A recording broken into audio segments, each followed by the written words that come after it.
Wait just about 30 more seconds. Good evening, everyone.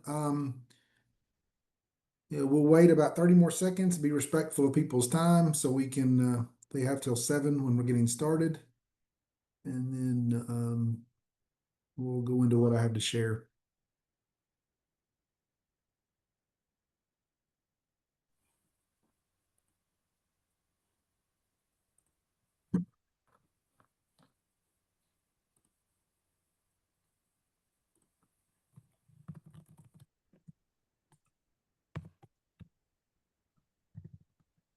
Okay, it's 7 o'clock.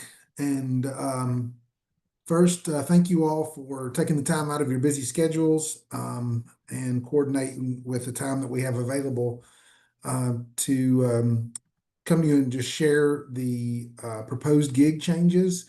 I'm only going to spend a few minutes talking a little bit, and then the rest of the time, I'm going to open up the remainder of the hour for questions. So one, thank you for coming. And there'll be another town hall, like we said with the newsletter a few weeks ago. We'll have another one a couple weeks or so. I think it's about a week and a half before the conference, in case you want to come back for that one. This is being recorded, so we'll be able to take some of the things that were discussed tonight and share those with the executive board. Part of the reason too I wanted to have these conversations was so we could maybe have a little more informed discussion and be prepared even better for the conference. I will tell you that there's going to be a 2-hour business meeting, and that's in part because this is such an important topic, and we want people to have an opportunity to talk at the conference as well. And so we wanted to give everyone a chance to for them to be heard and for us to kind of explain why some of the proposed changes have been made.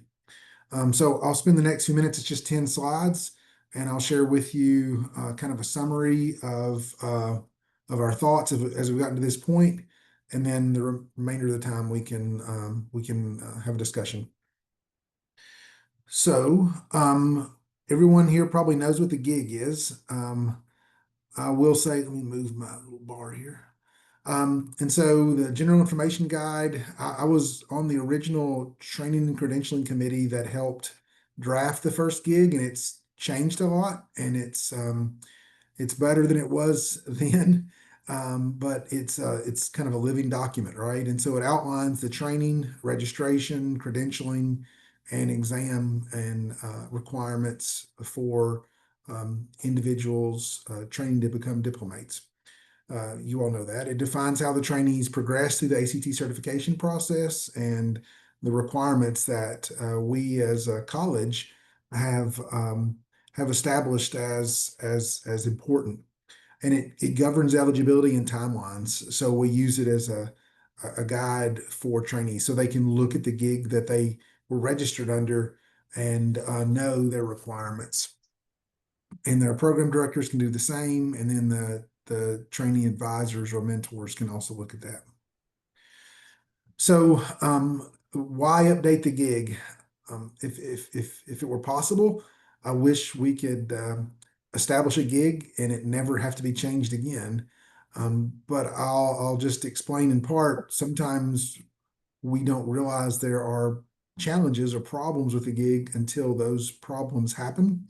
And when those problems occur, it sometimes causes us to need to make changes. And I'm going to talk about one example, a great example of that this evening, a little bit later. And so there are evolving training standards and certification standards that it needs to be able to change with the times. We also want to incorporate feedback from the members and the board, and we've been trying to do that with these changes in light of some of the comments we've gotten back over the last year or so. And lastly, the changes are meant to help increase clarity, consistency, and fairness in the credentialing process as well. And so sometimes those changes are needed to keep things consistent so we have less drift.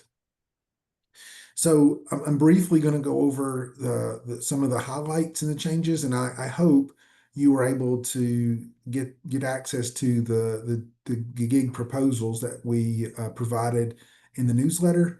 And I hope you also we provided a link to the current gig, which is online as well, and tried to highlight those in the newsletter. So, really, a really superficial overview. The first proposal, the first proposal really, and I'm thinking about this backwards, but that's just the way we put this in. It's actually the two exam proposal. That one is, it's to put forward not only the certifying exam, which we have now, but it puts also a qualifying exam. So that one adds a qualifying exam that would precede the certifying exam. And then, in addition to all the proposals that are in proposal two, and proposal two does not have a qualifying exam. It's staying with a single certifying exam, but it has updates related to the training, registration, and reapplication policies. And so the members will vote on each proposal separately, and I'll kind of explain that more at the end as well. So the proposal two, the training and registration changes. So the one that keeps one certifying exam. So let's talk about that one first. That maintains only a single certifying exam. It changes the publication deadline, and I'll explain why. Right now, there really wasn't a really good defined timeline for how long after a person becomes credentialed, or excuse me, becomes passes a certifying exam. So a person credentials, passes a certifying exam, and then there was really no good deadline saying that how long after they pass that, and then what are the consequences if they don't pass or don't excuse me, get the publication by that certain deadline. And so one of the things we had to clean up was the language around the timeline for getting the publication after they have passed the certifying exam. So that was one thing we noticed in the previous gig that needed to be updated. The other thing that was clear in the previous gig, we just made the language a little better. The gig rules at the time of the individual's registration applies throughout their training program. And so what I mean by that, because some of the language is a little nuanced, when a trainee lets the training and credentialing committee know that they are starting a training program, they technically register then. And we wanted to make sure the language was clear that the gig that they register under was the one they would remain throughout their training program, unless, for example, they didn't meet some requirements and they had to go back and reapply again. So as long as they're under the same training program they registered under, that gig applies throughout their training progress. The other thing that was a challenge in the current gig is this credentialing eligibility.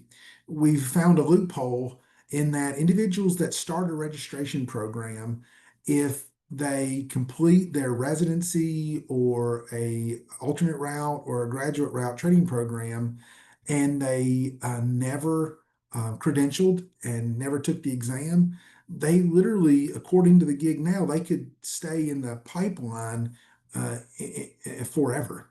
And there was no expiration date on candidates that started their training. And so we've had some people that we have on the list that we're trying to clean up now that have been there for many years. And technically, if they said they wanted to take the exam, we have no recourse to say they can't anymore. And so that's a real problem, because as standards move away, as the gig progresses because of changes, we get stuck with having to go back to the person that maybe finished their residency 10 years ago. And so we really needed to find a way to put an expiration date on how long that their window could be. And so I talked to other specialty colleges, and we talked at the executive board level. And by the time a person starts, a 5 years eligibility window seemed reasonable. So from the time an individual starts a training program till the time they have to credential, meaning they submit their documents to the TCC and say they're going to set the exam. They have to do that within 5 years, or that gig is written where they would have to come back and re-register under a new gig. And so that's what that means. And then the exam eligibility, right now, it's written in such a way where a person could have three exam attempts: their original attempt and two retakes. And while we didn't intend to change that at all, right now there's no time limit on that. So the same thing that happened with the credential eligibility happened with the exam eligibility. An individual could take the exam, and then as long as they hadn't taken it two more times, there really was no timeline saying they had to take it within a certain number of years. So we thought it was reasonable, and again, we looked at other colleges as well. So we put in the language 5 years or a maximum of three attempts. And then if they individuals failed to meet these timelines, they would have to go back to the gig that they were re-registering under. And so it would push them onto the new gig. So the gigs couldn't get away from the trainees. They would stay kind of closer to it, as opposed to this situation where we're having candidates that can fall back into situations that make it really difficult to administer the exam and administer requirements. So that's the proposal two, and that would be maintaining a single certifying exam, and then the things I described there. Proposal one would add a qualifying exam that would precede the certifying exam. So there would be a two-part exam. The qualifying exam would focus on core knowledge. It'd be multiple choice format, and the certifying exam would cover clinical applications, and it would have a variety of question formats, like the current certifying exam. The qualifying exam would be required before someone could take the certifying exam. And the way we've tried to write it and the way we believe it's clear, um, some of the questions that have come up is what happens if a person were to not pass, not be successful in the qualifying exam, their first attempt, and that might delay things. Then after they do that, if they need to take the qualifying exam again, they could take that in the same year they could take the certifying exam. And so we had staggered it in the gig such that the qualifying exam would always precede the certifying exam, and there would be enough time to discern if a person's going to be able to take the second exam after they pass the qualifying exam, if it's in the same year. And it includes all the other proposals that I mentioned in the previous, all the changes I mentioned in the previous proposal. So again, as I mentioned earlier, I got ahead of myself. The exam times, the qualifying exam would be a couple of months before the certifying exam every year, and the results of that qualifying exam would be available after a couple of weeks after the exam was taken, because it would be at this time be offered through something like ExamSoft, and with multiple choice testing, that's done almost immediately. And the certifying exam, it would probably follow the same timeline it is now, but we put some latitude in there so the exam committee doesn't have to feel the pressure that it had historically. So we put a longer lag between the administering the exam and the scores being available. And again, there is an option to take both exams in the same year. So well, I'm actually actively working on the ballot with the other members of the executive board, and we have a ballot that we are going to be discussing at our meeting before the conference. And so I just want you to know that we are working on making this as clear as possible so it's not confusing, because the last thing I want is for members to not understand what they're voting for. And so we're working on that now. So for example, a vote one, yes or no, would be for adding a qualifying exam. A vote two, yes or no, and this is just what we're talking about, suggesting it would be updated training registration policies that I mentioned earlier. And then, if people voted no for both of those, then we would keep with the same gig we have now, and neither gigs being approved. So the ultimate thing that we as the executive board have been considering is which model and which proposal best supports a trainee preparation. We could probably have a long discussion over the benefits and the advantages and disadvantages to the having a qualifying and a certifying exam. But that's ultimately the reason we have been talking about this and why there's been some buzz about it for some time. Um, is the timetable for credentialing fair and realistic? And so giving the 5 years from the time a person registers to the time they have to credential, and then a maximum of 5 years from the time they credential to the time they need to be successful taking the exam. That's a 10-year total block. And those would be the gig guidelines that we're putting forward. And then we want to try to create more clarity and consistency within the gig. And again, sometimes that's we're not going to know where there's a problem in the gig sometimes until the problem arises. And so we're just trying to deal with the ones that have come up in the last year or two. That's all I have. And so I wanted to allow the rest of the time for any questions. And let's see. Stop sharing screens. Yes, you have stopped. Okay. And I see some of the other board members. I see Leo on here. I don't know if you have any other comments, Leo, before we go into question and answering.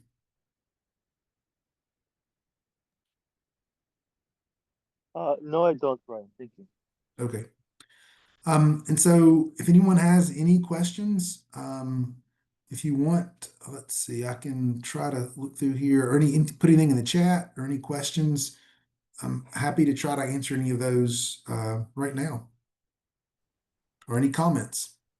Hey, Brian, I get a question here. Camilo Hernandez from Texas A&M. Yes, sir. Just to clarify, if this proposal to move and have the qualifying and the certifying examinations is approved, when the college is expecting to apply this new rule? That's a great question. I don't have an answer for you. We are working closely with the Training and Credentialing Committee, and we are working with the exam committee. I don't know as from the executive board if we have a definite timeline for that.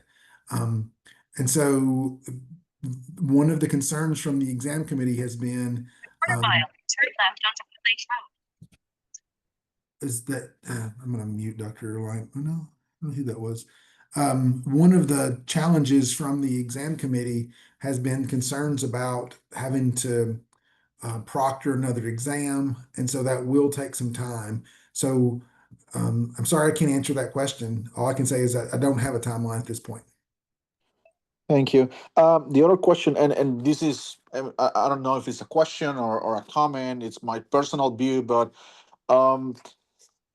one of the things that personally I find difficult, if you will, with having two different exams is that I don't know how much would be beneficial for candidates, because my sensation, and again, this is just what I have perceived with some candidates, is that if somehow they start to study for the qualifying exam, right? And the qualifying exam is mostly focused on physiological concepts and basic knowledge.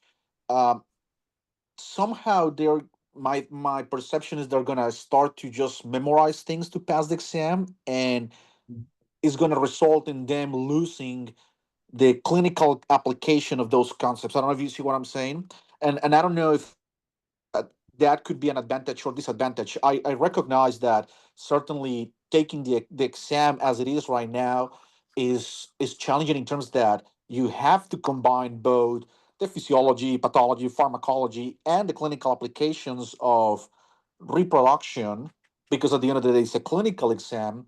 But Mhm. on the other hand, I perceive that that's basically the essence of our specialty. It's Mhm. not, we're not training reproductive biologists, or we're not training reproductive physiologists, we're training theologinologists. And I don't know if breaking the exam in two parts would be beneficial for the training of candidates in that way. It's just my personal comment. I don't know if somebody else here that is connected also have a similar feeling or what they think about this. I think those are excellent points. Yeah, we're recording this and we'll talk about it some more. I'm thinking about our other sister specialty organizations that have done this. And I think it would be a great question that I could reach out to some of them and ask them if they've seen that. I think about internal medicine as an example. I'm not saying we should change just because internal medicine has done that, but I think they're heavy in physiology as well, and they have to think about the clinical application of that physiology as well. And so it might be worthwhile talking to, and I've written that down, talking to other specialties to see if they've experienced that as well. Thank you. Yes. Any other comments or questions?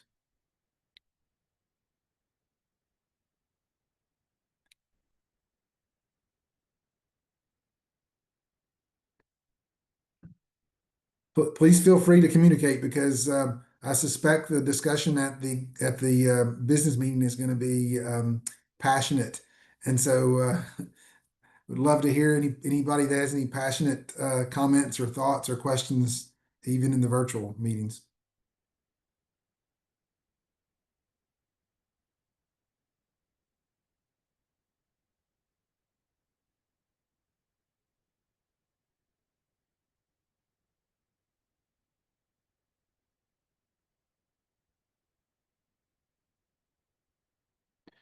Any thoughts on the 5 years? Does anyone think the 5 years from the time an individual registers to the time a person credentials, that's in essence submitting their paperwork to say I've finished my training, I'm ready to take the exam. Does that seem reasonable? Let's see, Dr. Tabari's got a thumbs up. Yep, okay. Do you have another? Yep, okay. And then 5 year timeline between credentialing and taking the exam. Does that seem reasonable as well? Does anybody have any thoughts or comments about that? Okay. Yeah. Dr. The- Lyman had a comment that she was not able to put in the chat. She said, I wanted to point out that not all Therio residencies are 3 years like medicine. That's correct. That's correct. So they are 104 weeks, and we can go over how that's broken down by the 60 weeks and 12 weeks and whatnot. So you're exactly right. Yeah, yeah. I don't know what percentage. I don't know what percentage are 2 years versus 3 years. Dr. Tabari says maybe between credentialing and exam should be less. So I thought about that too, Dr. Tabari. So if that person needs 3 times to take the exam, that will be 3 years. And so we tried to put in there, if you gave them an extra year between one of those years, that would be 4. And sometimes life just gets in between. Do you have a question, Dr. Tabari? No, I wanted just to expand on that. Okay, go ahead. Because technically the credentialing, the mentors or resident mentors or whatever are stating that the person is ready, completed everything. Yes. Yes. And so they may not have completed their publication because they can take the exam before that's done. And I could see where we could limit it to 3 years. Again, our only concern was that sometimes things happen and giving an extra year would be nice. So I don't know if we would want to say 3, and if 4 just gives a person one extra year. And so I could go 4 or 5, but the way we wrote it as 5. And ultimately our goal wasn't to punish people that need extra time. It was so we wouldn't get too far away from individuals that we wouldn't get too far from the time they credentialed and really get away from the current gig and have to deal with the keeping people in under one gig while the other one may be moving away. And so that was really the spirit of that. Dr. Lyman wanted to add to her comment that there wouldn't be a breeding season to apply the physiology, as was mentioned, therefore the rote memorization concern. Can you say that one more time, please, Betsy? Yes, sorry. She was noting that relative to the comment that was made earlier, there wouldn't be a breeding season to apply the physiology, as was mentioned, therefore the rote memorization would be a concern. She's having trouble unmuting herself, so I Yeah. can't. I'm also having trouble understanding her comment. I mean, I don't understand. I don't know the physiology well enough to understand what she means by that. So, In 2-year programs, she's saying. Sorry, I don't know. I'm translating from text. I don't know if maybe it's because for most of the 2-year programs that I'm aware of are equine specific, like uh-huh. Texas A&M or Penn, and you of those two years, basically you got 6 months, which is heavy clinical load, and therefore the timing for the candidates to study and memorize and comprehend all the knowledge for the part one of the qualifying exam might be limited versus other residency programs that are more comparative and has less of a clinical duty during the spring. Okay. That would be my interpretation. Yes, So- she said Yeah. that's correct. Thank you. So those candidates that started in July, so they would have to be front end heavy. They would have to spend most of their fall making sure they were good on that material before they moved into the breeding season in the winter and spring. Is that what you're getting at? That's kind of like my understanding too. Yeah. Okay. I So think then, guys, yeah, yeah. It's important to note, because we were working on this, that they don't have to take the exam the first year. You know, like this is not you have to do it if you're a 2-year program. They can take it in year 3 and 4. So, you know, it's the mentee or the residents or their advisor's decision to choose which way to go. Because we don't have residents right now taking it only 6 months in anyway. You know, they're taking it later on. Yeah, that's a good point. The person could wait and take 2 separate exams in the final year of their residency, that July. So they could take the a qualifying exam and then followed by the certifying exam, time between those. One thing that I was considering, and this is my understanding from the surgery residents and internal medicine residencies, that often they take their qualifying exam on their second year of their residency program, and then they take their certifying exam on their third year of the program. But for some reason, and correct me if I'm wrong, but they, or at least the internal medicine residents, they do not get board certified right away when they pass the certifying exam. I think that they have other requirements additional, and often these people, they finish their residencies and they might not become board certified until the year after, or even 2 years after. And I'm wondering if we move that route of having 2 exams. Let's say a resident finishes a 3-year residency program, they take the qualifying exam on the second year of their program. On the third year of their program, they take the certifying exam, and I don't know, they don't fulfill the publication requirements, or they decide to wait 1 more year between the qualifying and the certifying exam. I don't know if that somehow might prevent those potential candidates to even consider a residency in urology, or might even hinder their ability to secure a job that is looking for board certified specialists, versus just having the one exam that you pass it, you have your requirements, you are a diplomate. Yeah, that's an excellent point. And so, from my experience, with the medicine residents that we have here, they have had the case reports they've had to submit, and they have publication requirements.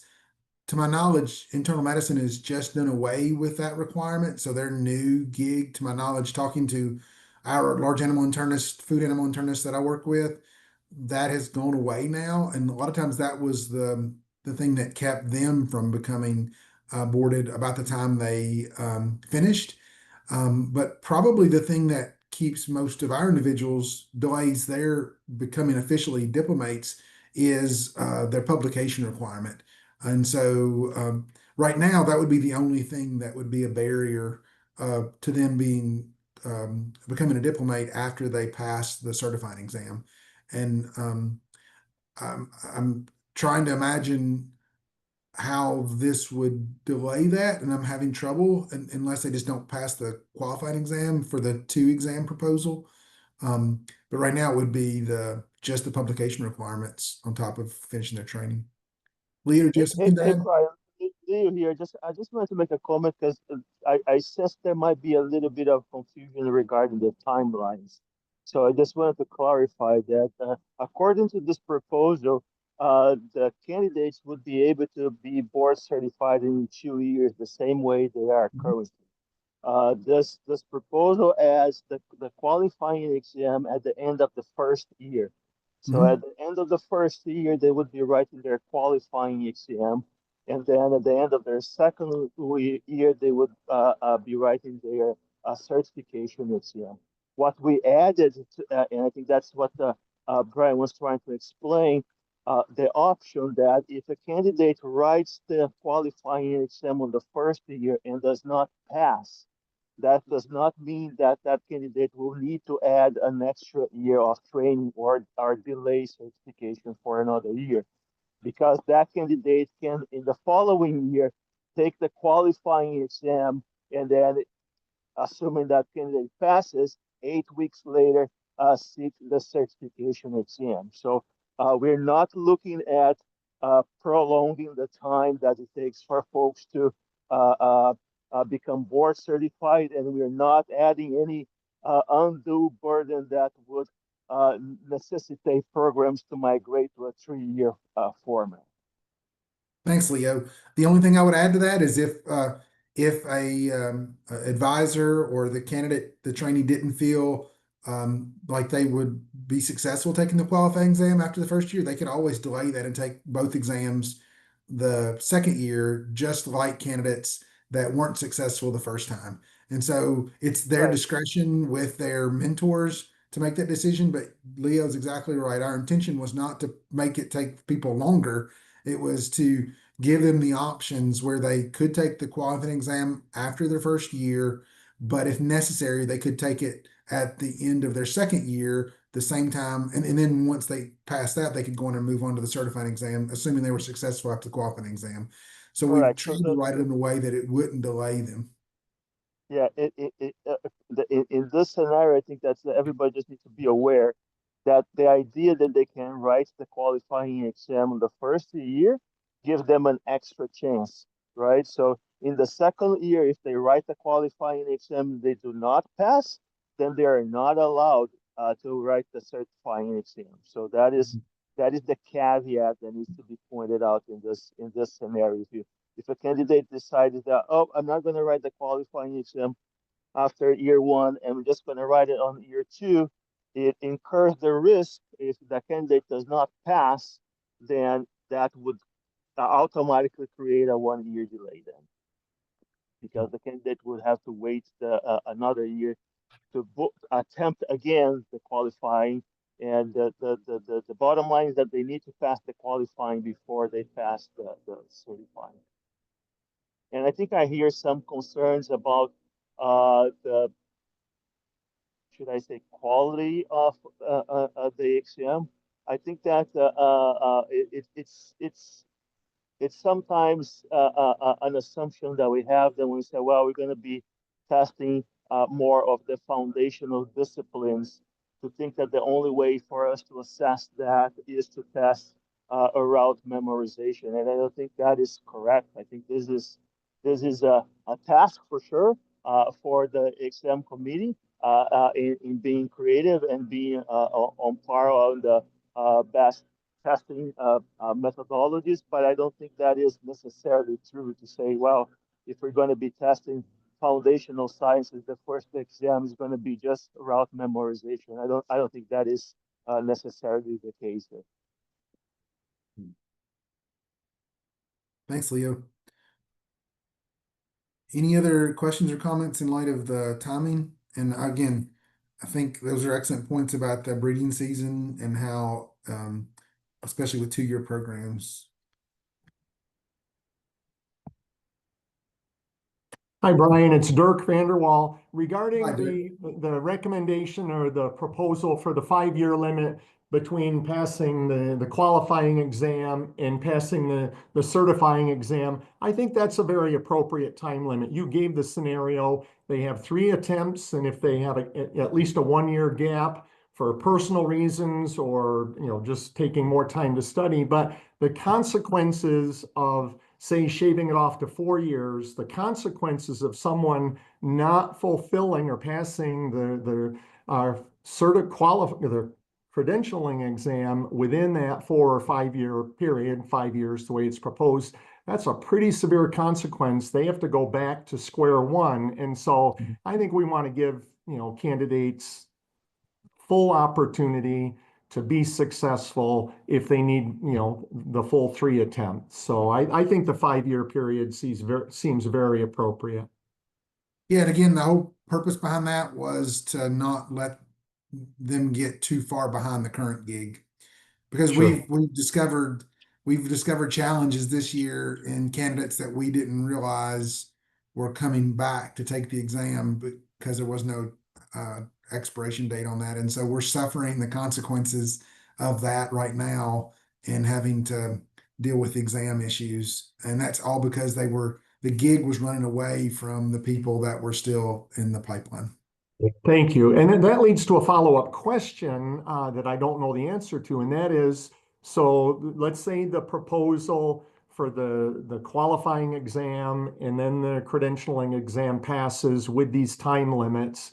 So if someone, they pass their qualifying exam, they then have 5 years, the way it's proposed, to pass the certifying exam. They've got 3 attempts. So let's say someone takes their 3 attempts within that 5-year period of time and they're unsuccessful in all 3 attempts and they have to go back to a new gig.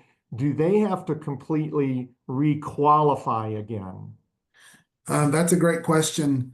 I think I think it would just mean they would have to re a credential is the way I Okay. understand it. And so the way we've got the language written, I don't believe we're asking them to retake the qualifying exam. They would have to re-credential Right. and they would have to then fall under the new gig, the gig they would be under for that time.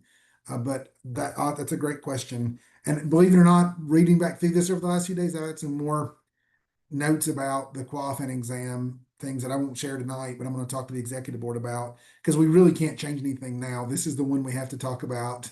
I can't make any Right. more edits to it according to our bylaws, but that's a great question. But I think Thank the you. way I understand it, they would come back and recredential under the gig that was in existence when they repetitioned, and they would start the exam process again. But I would read that to believe they've already passed the qualifying exam. Thank you. Yeah.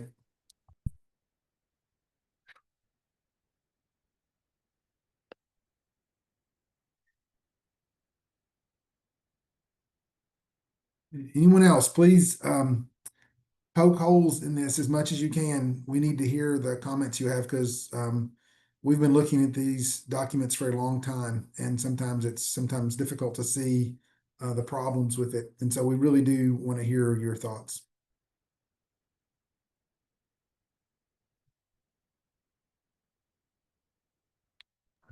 Um, it's me again. Another concern, or not, it's not a personal concern, but some other diplomats that I have talked to, they have mentioned that they perceive that having the 2 exams might result in, and I don't know if this is true or holds true for other specialties, but for or some candidates who might pass the qualifying exam and for X or Y reason they do not go through the certifying exam, but yet they might claim that they are qualified theologians or something like that. So I assume that there's going to be a way in which the college is going to ensure that the public understands the difference between a qualified or a person that passes a qualifying exam and a person who is board certified and has passed a certification examination and has achieved a diplomate status, right? Yeah, I guess in my mind, Dr. Hernandez, it would be no different than if someone right now said they completed a residency in Therio, but never passed the exam. And so I think it's just gradation, right? And so someone right now could say, I finished a residency, I won't say Texas A&M, at the University of Tennessee, and they weren't successful with the exam, and they could say they completed a residency, but that there's nothing untrue about that, but it certainly doesn't make them a specialist. And so I guess I just see it as another gradation of that, right? So I'm not sure how we would address it from the college level, other than we don't issue specialty status unless they've fulfilled all the requirements. Right. I just wanted to just point out that we have no intention on, giving a certificate that you're not qualified, or, saying, it's just, okay, you fulfilled another requirement on your journey to become a diplomat. So hopefully there wouldn't be anything to show for, basically. Yeah. Thank you.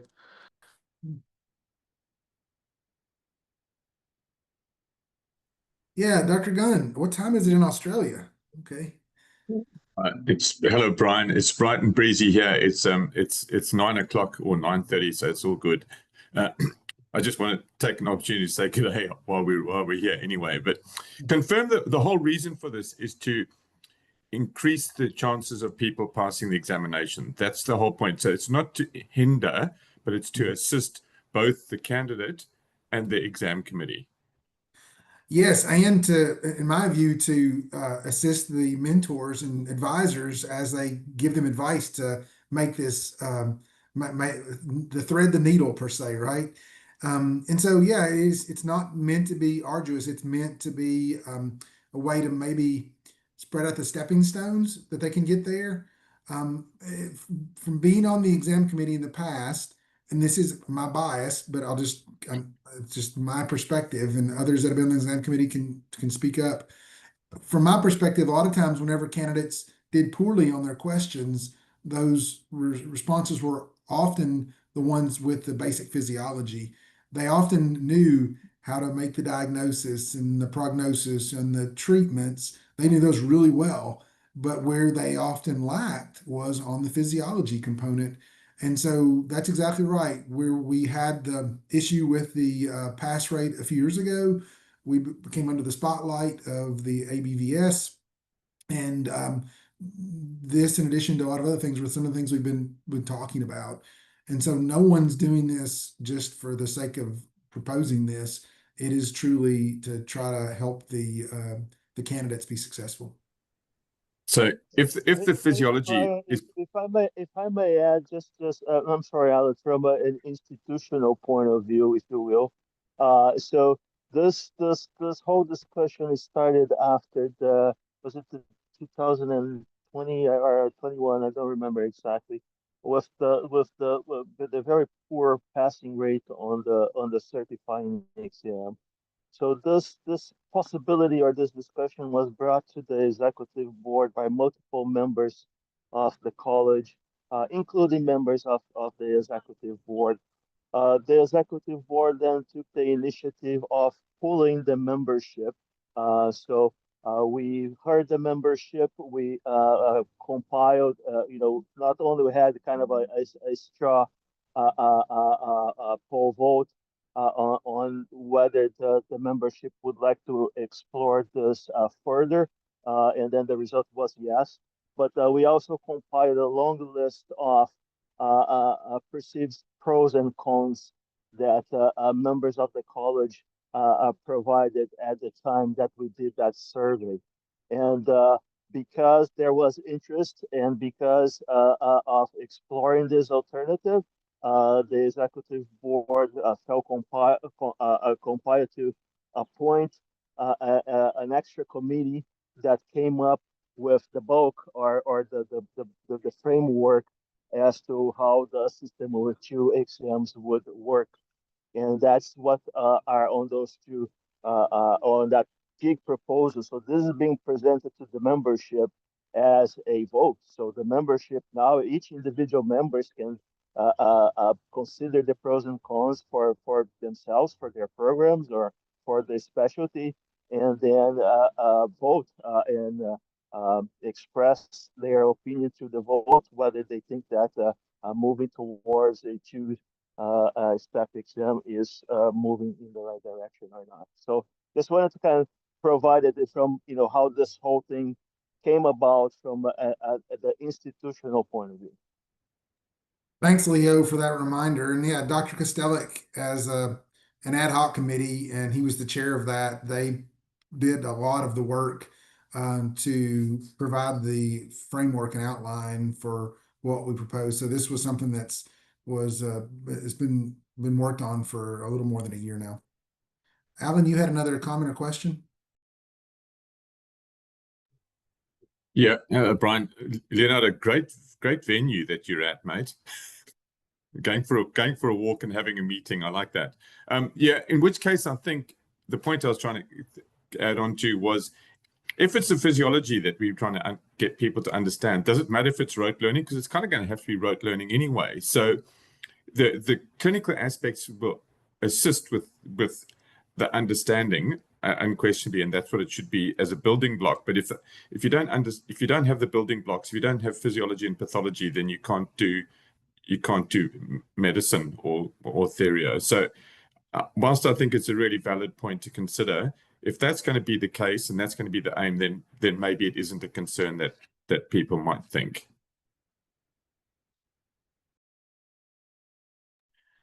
Thanks, Alan, and thanks again, Leo, for the reminder of how we've gotten to where we are now with this. Any other comments or questions?